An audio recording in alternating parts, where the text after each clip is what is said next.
To a lot of people, ambition is kind of a mystery. The dictionary says it's an eager desire for distinction, power, or fame. But what does that really mean? Well, let's start with the word eager. All by itself, eager is kind of exciting. Kids are eager for their birthday parties. They expect to be the center of attention, get lots of presents, eat too much. I guess grown-ups are eager for birthdays too. Unless, of course, they're embarrassed that the number of candles on the cake outnumber their achievements. But we can be eager to see a ball game, eager to see our kids in a dance recital, eager to see an old friend, eager to shop for a new car. Eager sounds like a lot of fun. But do you ever hear people say they are eager to live a better life? Eager to have a better family? Eager to make a lot of money? Probably not. And that's a problem. Because how I see it, living a better life, having a better family, and making a lot of money takes an eager desire. We have the remarkable ability to get exactly what we must have. But there is a difference between wishes and desires.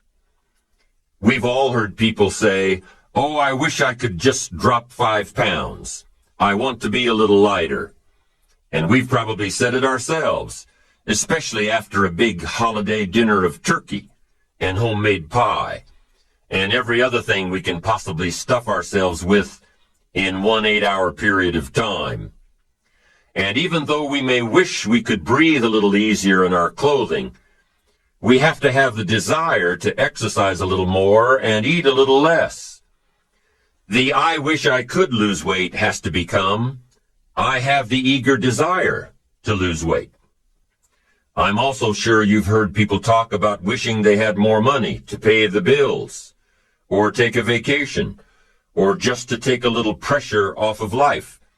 But before their lifestyle can change, their wish needs to become a desire. If they really desired change, they wouldn't spend their evenings just watching TV and wishing they were doing something more. The backbone of an eager desire to change is discipline. True ambition is disciplined, eager desire.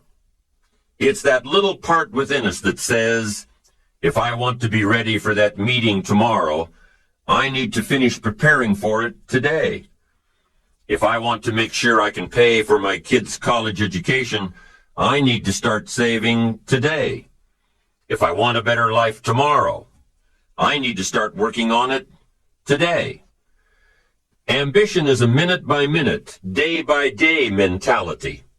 To have the ambition to work towards a better family life, a newer car, a bigger house, a financially secure future, you have to live it every moment.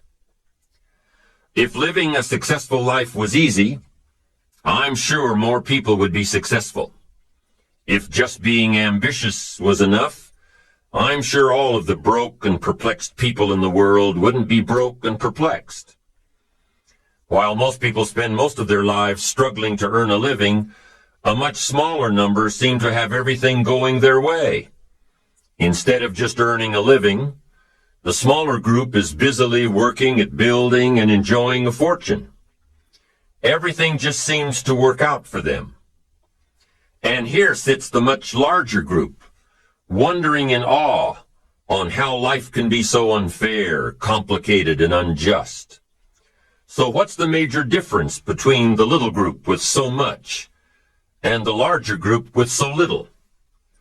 Despite all the factors that affect our lives, like the kind of parents we have, the schools we attended, the part of the country we grew up in, none has as much potential power for doing good as the ability to dream.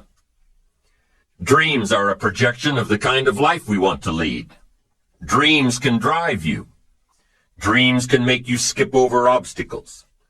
When we allow our dreams to pull us, they unleash a creative force that can overpower everything in our way. To unleash this power, though, your dreams must be well defined. A fuzzy future has little pull power. Well-defined dreams are not fuzzy. Wishes are fuzzy. To really achieve your dreams, to really have your future plans pull you, your dreams must be vivid. If you've ever hiked a 14,000-foot peak in the Rocky Mountains, one thought has surely come to mind.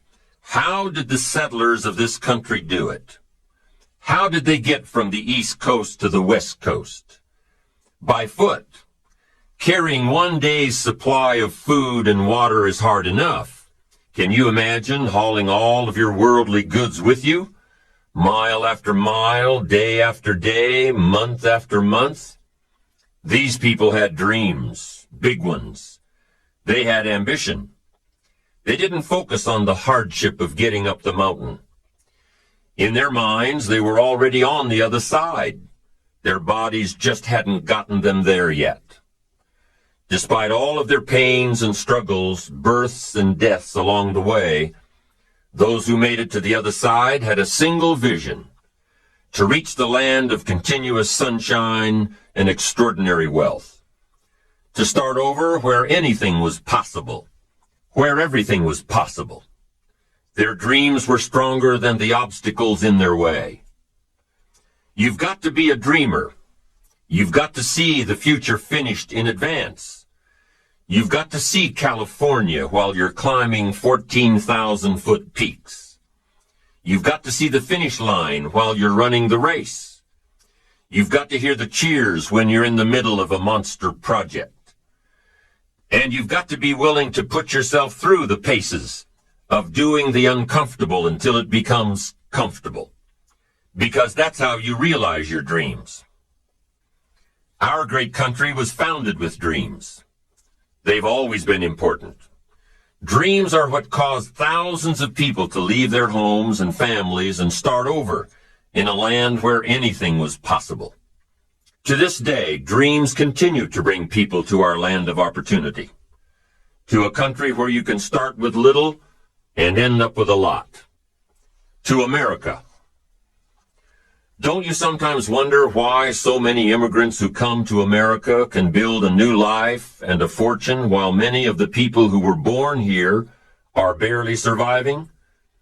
They have a dream, a defined goal, ambition.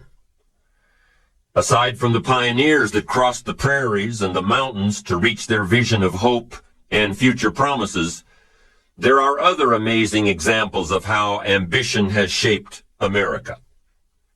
Take Ben Franklin, for instance. When most people think of Ben Franklin, they remember the kite and the lightning bolt and the discovery of electricity. What a lot of people may not know is that Ben Franklin was one of the first writers to address self-making. When Franklin started Poor Richard's Almanac in 1732, he used the blank spaces between the crop data and the weather information to insert clever bits of moral and practical advice. I'm sure you've heard the saying, fish and company start to stink in 3 days. Well, that was one of hundreds of Ben Franklin's comments on life. Another was, diligence is the mother of good luck. You know, it's amazing how hard-working, smart-working people have all the luck. We sometimes hear of a brand new musical group, an overnight success. They must have been in the right place at the right time, knew the right people, had a friend to help them out. But if you've ever watched an interview with some of these folks, you'll probably hear that their overnight success took several years. Diligence is the mother of good luck. Now, in addition to these witticisms, Ben Franklin gave us 3 principles of success and ambition that have withstood the test of time. Number 1, happiness doesn't come from big pieces of great success, but from small advantages hammered out day by day. What Mr. Franklin is saying here is that we must be happy with what we've got when we're in pursuit of what we want. Too often we say, oh, I'll be happy when I just get that promotion. I'll be happy when I just land that contract. I'll be happy when I just have more money. I'll be happy when I just. Just what? You won't be any happier when you reach your goals than you are right now. It just doesn't work that way. Abraham Lincoln said it best.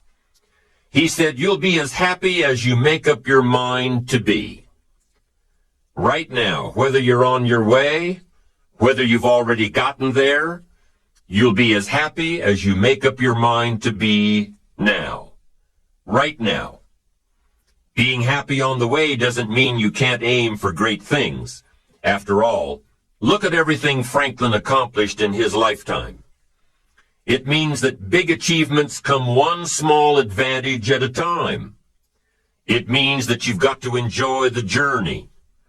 It means that you must enjoy and take pride in your little accomplishments. It means enjoying who you are becoming in pursuit of your eager desire. Every day. Every single day. Ben Franklin's second principle said that life is plastic. Within each of us is the power to mold ourselves and mold our environment. It is up to each of us to begin this molding process with a final product in mind. And it is within our power to work it and form it every minute, every day, every month, every year.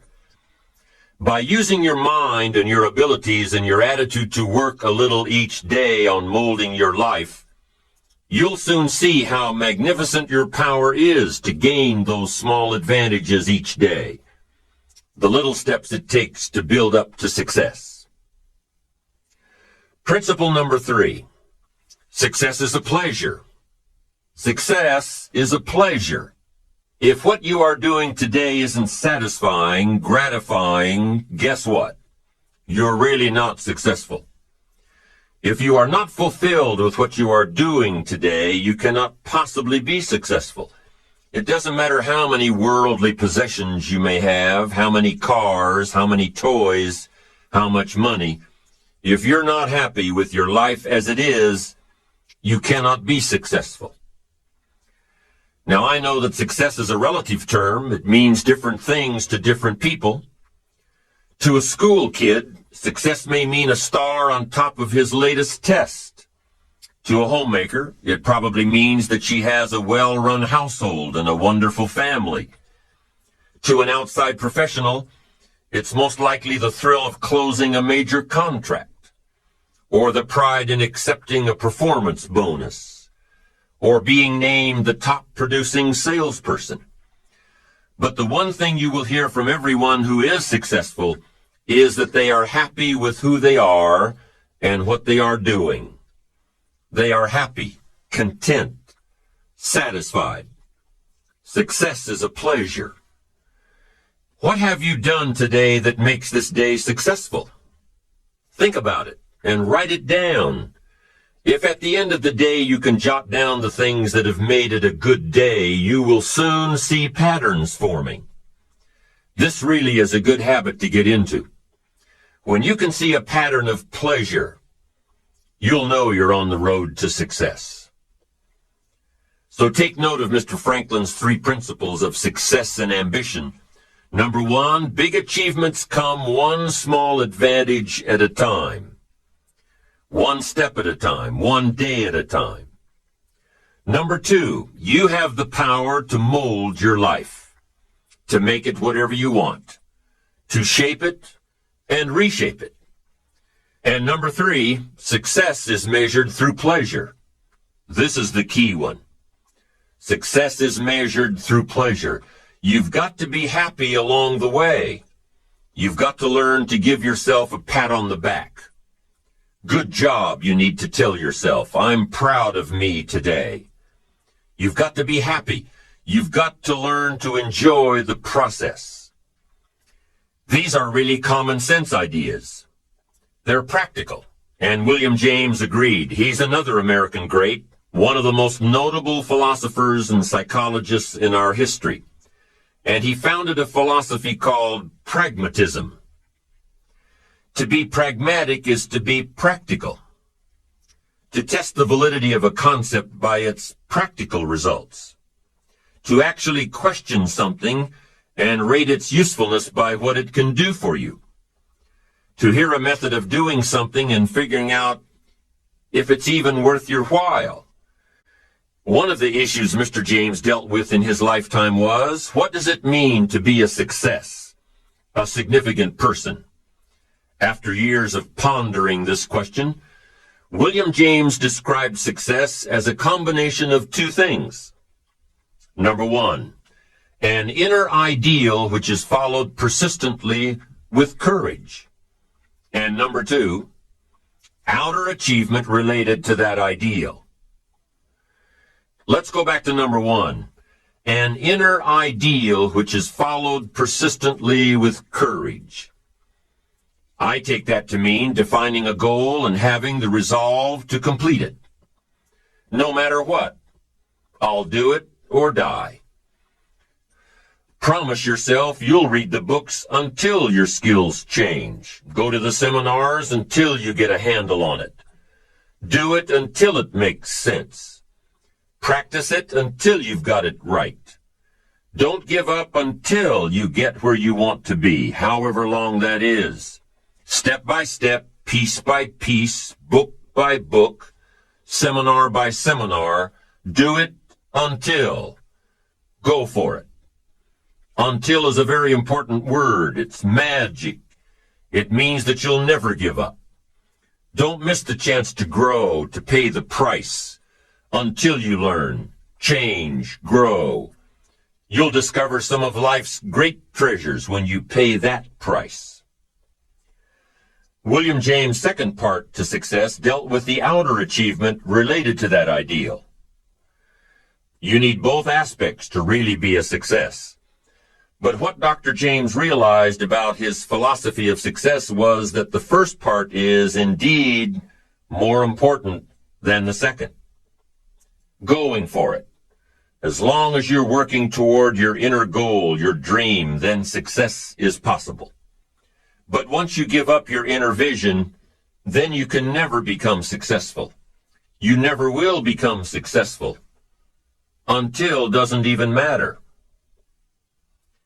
Now, maybe the person who's been working on a project for 10 years can be successful in his own right, if he's honestly working toward it, doing everything to make himself worthy of reaching the dream, really happy with where he is, doing it until. Then maybe he is a success. It's a personal thing, going for it one step at a time. Going for small accomplishments along the way for however long it takes. So let's think about this for a moment. What outside evidence or results or proof can be seen when you accomplish your goals one step at a time? You'll start to see things change around you, little things, not major things, but little everyday things, things you may not even notice unless you are paying attention. If you're one of those who'd rather stay up late and get up late, only to discover that your workplace doesn't fit your schedule, and you roll out of bed cursing the alarm clock every morning, maybe you could start with the little change of going to bed half an hour earlier than normal. And maybe you'll see, in time of course, you can't train your body overnight, maybe you'll find out that you jump out of bed in a better mood, and that your day will start better, and that you'll get more done, and that the people around you that caused you problems aren't so hard to work with after all. It all starts by making one little change and adding to it every day. You see, you can't change what's going on around you without first changing what's going on within you. Start changing how you look at mornings, and sure enough, people will start changing how they look at you. When you start changing how you think, how you act, how you treat others, how you treat yourself, when you start responding instead of reacting to life, life will start responding to you. I'm telling you that you can do it with your lifestyle. You can do it with your sales career. You can do it with your management career. You can do it with any part of your life. If you are looking for equities unmatched, don't curse the only thing you have: seed and soil, sunshine and rain, miracle and seasons. But start processing things like we're covering in this program, and change will take off for you. You cannot believe what can happen in such a short period of time. So you ask yourself, what small changes can I start making today? Well, you can start in your car on your way to work.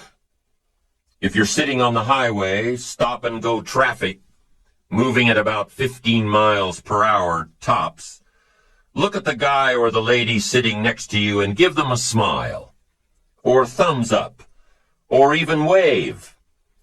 Now, some people might think you're a little strange, but hey, you'll feel better. And tomorrow, when you get into the office, how about a big cheery hello to the people at the front desk, and everyone you see on the way to your office?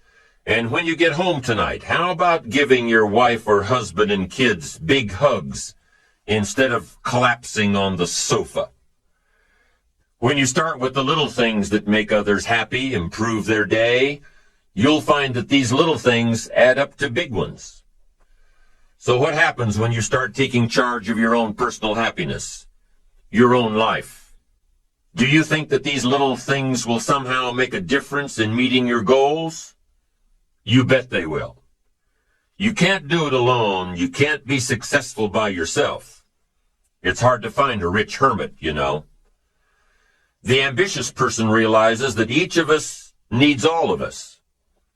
You all by yourself may have finalized the company's marketing plan, or finished up the sales projections, or even wrote the mission statement for the year to come. Even if you did this all by yourself, you really had the help of all of those around you who tolerated and supported your need to be undisturbed, or provided service to you during the project. Maybe you should thank those people every once in a while with a dinner certificate, or a bouquet of flowers, or 18 holes of golf. Even a thank you note. Thank you notes are so important. After all, without your support team, you probably wouldn't be where you are today. You can't be successful by yourself. So thank them. Thank those around you, and let them know just how important they are to you. Be it your office personnel, or your family, or your friends, a thank you sure goes a long way. So, is it important to do a little extra for these people as you are working your way toward your goals? I think so. I'm sure you do too.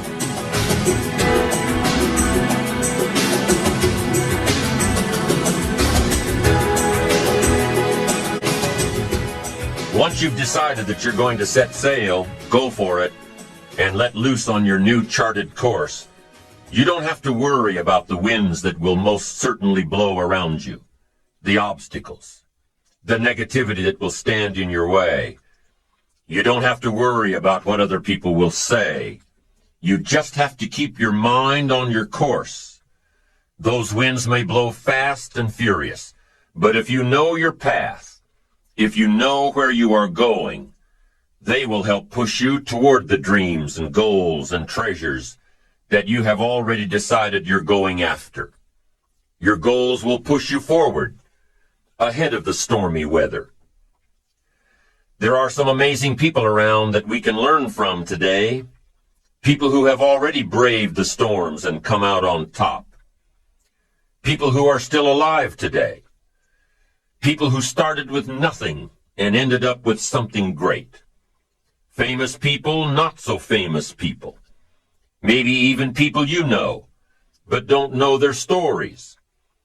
People who had an early vision and ambition.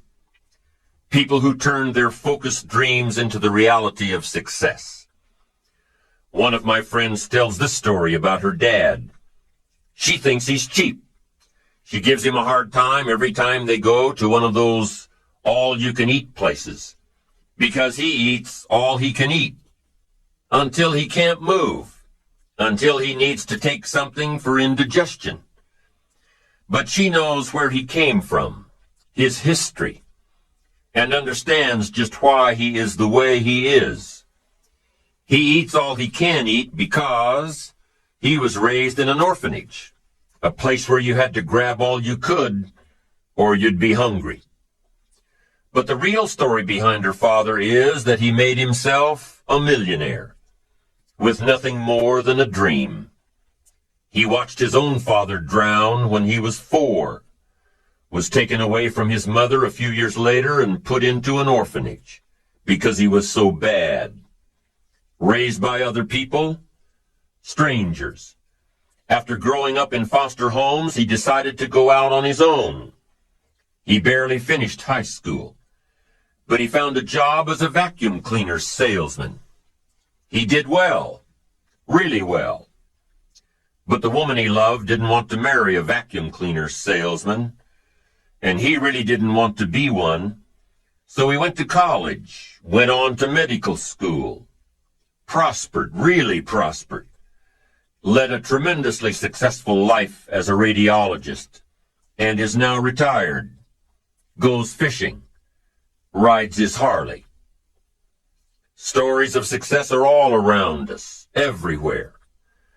Take the time to talk to these people or read their stories. You might learn something. You might find out that they have already traveled the path you are now on. You know, when most of us think of Jesse Jackson, we think of the political Jesse Jackson. But what most of us don't realize is that before Jesse Jackson went to the streets to gain votes, he went to the ghettos with a message for inner city youth.